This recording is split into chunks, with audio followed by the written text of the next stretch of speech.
Hello sir, tanong ko lang po, kung magre-retire po ang isang guro, mamonetize po ba ang service credits namin sir?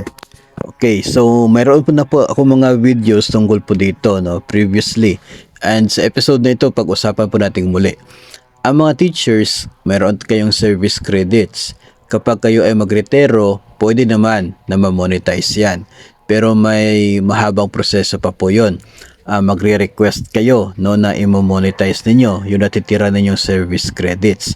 So yung service credits will be converted into leave credits. Kasi yung leave credits, yun ang magiging basis for monetization. At yun lang yung pwedeng ma-monetize. So from service credits, since magre-retire na kayo, to be converted into leave credits. Ang mangyayari po dyan, ang formula is yung service credits ninyo, times ninyo yan ng 30 divide by 69. So yun po yung formula dyan. So of course, liliit po yung equivalent number of days. Kasi nga, itong service credits, ito po yung nakukuha ng mga teachers. Ang leave credits, ito po yung para sa mga non-teaching personnel and other agencies po ng mga gobyerno. So sa ito mga teachers, base sa paggawa ng circular or memorandum tungkol dito, meron silang total of 69, average of 69 na total vacation. Ito po yung Christmas at summer na vacation. While ito mga non-teaching personnel, meron lamang silang 30 days na vacation sa buong taon na leave credits. 15 days sick leave, 15 days vacation leave. 30 lamang po yon. So kung ikaw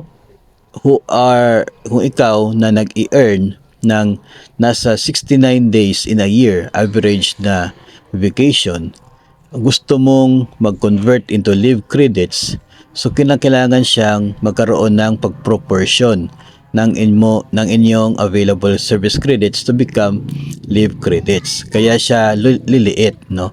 So times 30 divided by 69, yun po yung formula. Tapos yung resulting days, yun po yung total na leave credits mo to be multiplied doon sa formula naman ng pag-monetize. So pwede po na ganon. Tapos yung pera po dyan ay i-request pa po yan from DBM. So pero yung tanong as to pwede po. Pero yun po yung proseso. Ngayon, may mga instances na yung mga teachers ay, since liliit yung number of days, ay hindi na lamang nila i-monetize. Ang gagawin nila ay gagamitin. So mayroon tayong tinatawag na terminal leave. So ito yung kung mayroon kang 100 days na natira sa service credits mo, tapos plano mong magretiro, pwede mo siya na ang gagawin mo ay mag-file ka na ng terminal leave 100 days before the effectivity of your retirement. So ibig sabihin ay on leave ka na while waiting for the effectivity of your retirement, with pay pa rin po yun. Kasi yung service credits mo, yun po yung ginamit mo, with pay pa po siya. So at least na-enjoy mo yung buong number of days ng service credits mo. So yun po yung ginagawa ng iba. So depende na po yun sa inyo kung saan po doon yung mas gusto ninyo mangyayari kapag kayo po ay gusto nang magretiro. Pero doon sa tanong kung pwede bang ma-monetize, pwede po.